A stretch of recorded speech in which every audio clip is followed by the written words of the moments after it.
first causes, saying the Kremlin was provoked by the, quote, barking of NATO at Russia's door.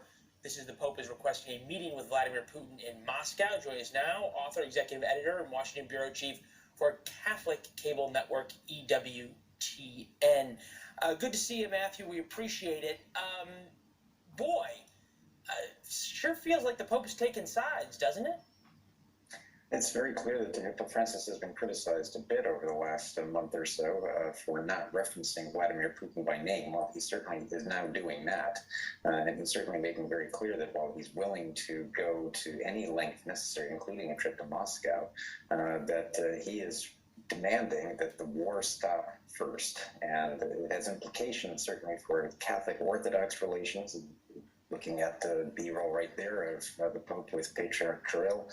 Pope wants to advance the relationship with the Orthodox Church, but first and foremost is the diplomatic outreach to Vladimir Putin. What do we make of this sort of appeasement of Putin, at least verbally saying that NATO was barking at Russia's door? That is the Kremlin's talking point. If the Pope is parroting that, how does Catholics in Ukraine and around the rest of the Western world not believe he's taking the Kremlin side? Well, I think what we're seeing is the Holy Father actually echoing an important point, that he's willing to go so far in dealing with Vladimir Putin. In other words, he is saying that was Russia provoked?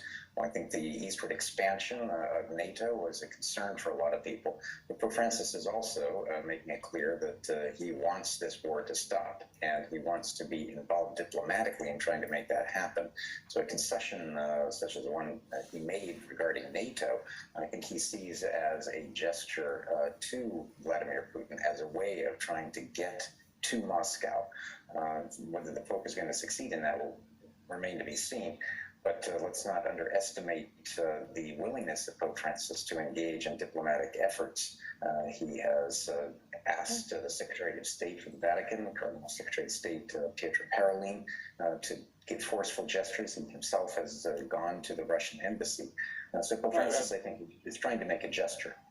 So the words are the gesture, if you will, but I don't know, Marty, when you sort of heard that in sort of in that stark sense, you kind of I guess Matthew, my response to that is, if his mission, which you would believe it to be, is to stop the war, stop the bloodshed of innocent civilians, then doesn't it dilute that message by making the comment about NATO? I mean, this isn't a situation where even the Pope can play both sides.